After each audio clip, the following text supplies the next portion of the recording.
So every Thursday, well, actually today is Wednesday. Good start. Good start. So every week we discuss a paper, and we have got a big event coming up in Portugal. So I have been doing some reading, bringing myself back up to speed of the importance of gut health and understanding the elements or factors that influence the microbiome. And one of the big things for us as a team is using all of our learnings from high performing environments. So all of the things that allow people to perform at their best, athletes, non-athletes, people who just want to perform at their best. So the microbiome is a really interesting area, within nutrition that we're starting to recognize as a big influence on mood, metabolism, energy availability, so even how energetic we feel, our immune system, skin health, and just general well-being. So this paper looked at it is a review article. It looked at the athlete's gut, and it was just establishing how important it is to have a good balance of bacteria to bad bacteria in the gut, and the different elements that can influence it. Without going into too much detail, understanding that it is the variety in our diet, the management of stress, exercise are the key factors that are going to influence it. The bi-directional relationship between the microbiome and exercise. Exercise is seen to have a positive impact on the microbiome. So exercising to an average or to a moderate level has a positive impact on the microbiome. Being sedentary has a negative impact, so there's going to be more inflammation and gastrointestinal issues if you're not exercising. And then high levels of intense exercise has the potential also to be disruptive. Again, inflammation, gastrointestinal issues. So it takes a lot more management. This is actually quite a controversial subject, because initially it was suggested that athletes and people who exercise regularly due to high intensity have higher instances of upper respiratory tract infections. The more common that those are for athletes, or the more regularly we get sick or we have those infections, that's going to impact performance. That's going to impact how we feel and training. The research really started to look at how we could positively impact the microbiome to reduce the number of upper respiratory tract infections and improve training availability. And this is definitely something that I looked at with the athletes that I've worked with, and in the different environments that I've been a part of. And we've done screening on this to see how people's gut health and microbiomes were. And this is something that we want to do as well with Davy Nutrition. And Eva, you've put together a screen, haven't you? Yeah, there's loads of good questions in there, and it's for people to recognize what their normal is, or if they've never recognized that they actually have gut issues before, just their regular stool movements around constipation, bloating, belching, what normal stool structure actually looks like. And I think that it's a little bit taboo. I think that people think who wants to be talking about the shape and size of our poo? But if we are not afraid to have that conversation, then we can establish what normal is, and people can be suffering. It's affecting people in a very negative way. You're better off dealing with these type of things and establishing what normal is, because you can address it.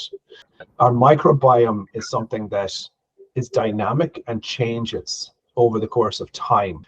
The stages that we go through in life, from childhood, adolescent, our 20s, 30s, that our gut is always changing, and certain things can influence our gut at different stages. One of the things that we've talked about as a team is the impact of the environmental factors, the work that we're doing, relationships, sport, and the management of stress, and how significant stress can be as a factor for gut health. So again, the connection between our brain, so the gut-brain axis, and how our gut can affect the production of certain proteins and hormones that are going to affect neurotransmitters in our brain. So the impact on our central nervous system is a major variable.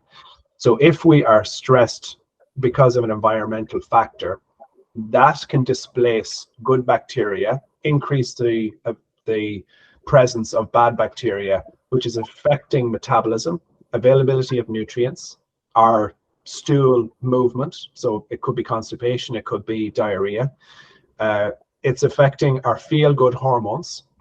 And if that's happening, that's having a negative impact on how we're feeling, which is affecting our decisions and our judgment. So we're less likely to move. We're less likely to make good decisions. We're more likely to make poor decisions in reaching for the wrong type of foods and look for things within our environment that are going to make us feel good.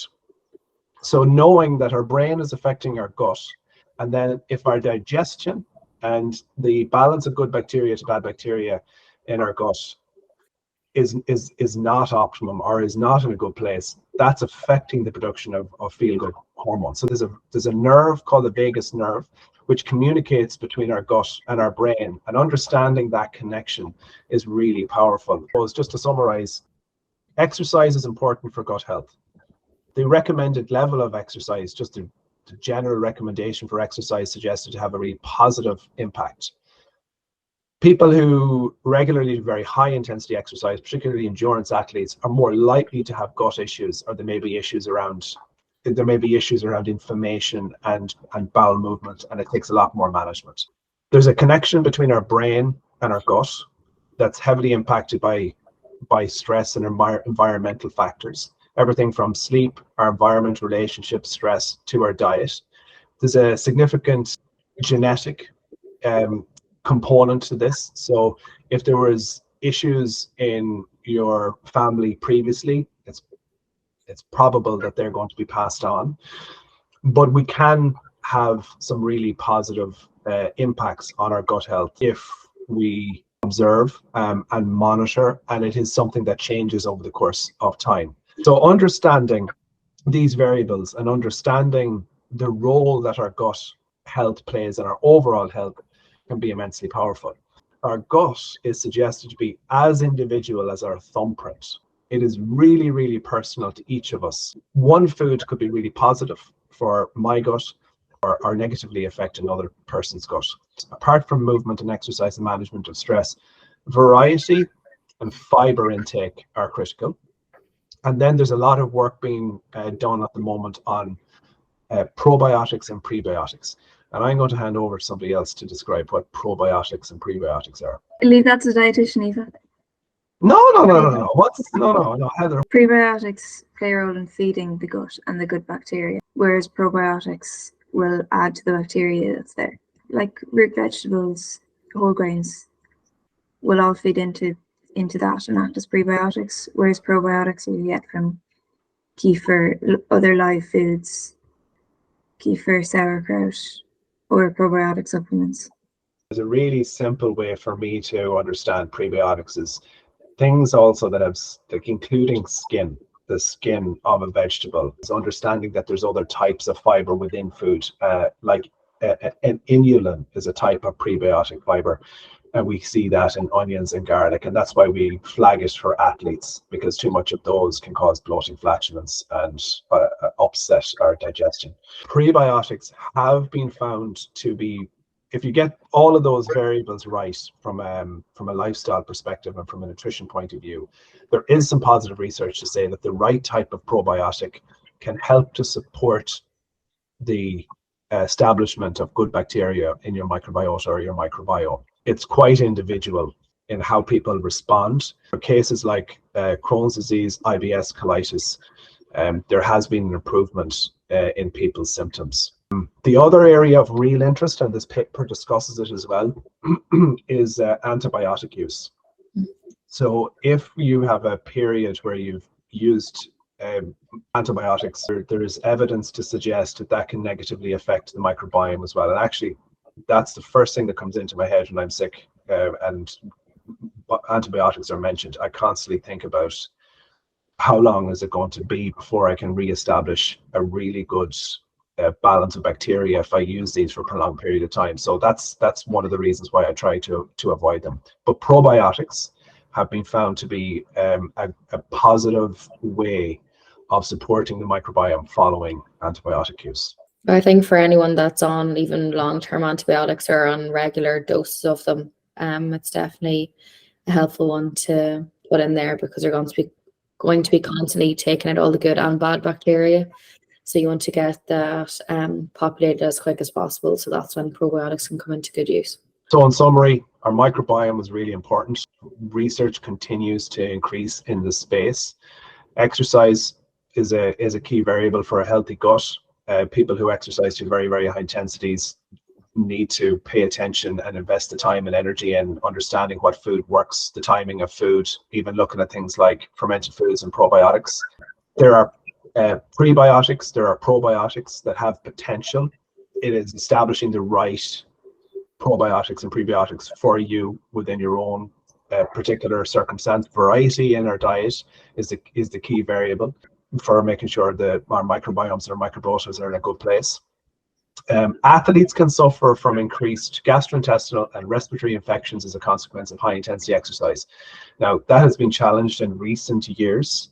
While there is supposed to be almost like a super compensatory response to people over time who exercise to a high intensity, once they've got adequate sleep, they're managing the recovery. And I think science has evolved, and athletes understanding how to manage the recovery has really improved. So that's been challenged now.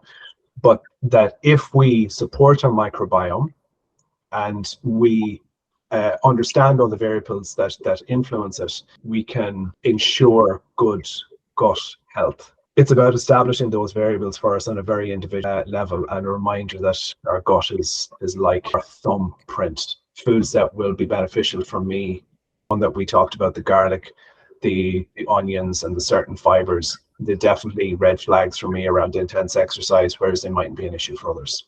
I think just widening the lens that we have on overall health is going to be really important to make sure that we're factoring in everything.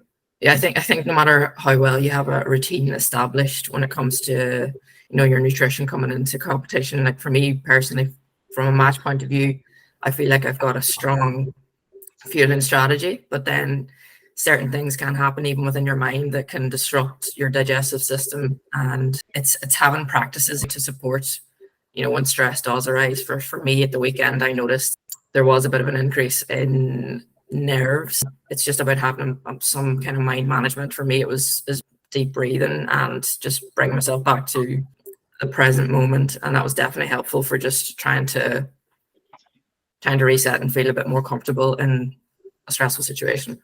And I think understanding that some people don't even realize that stress has a massive impact on their digestion, and recognizing that, you know, that gut-brain axis can be very powerful for people.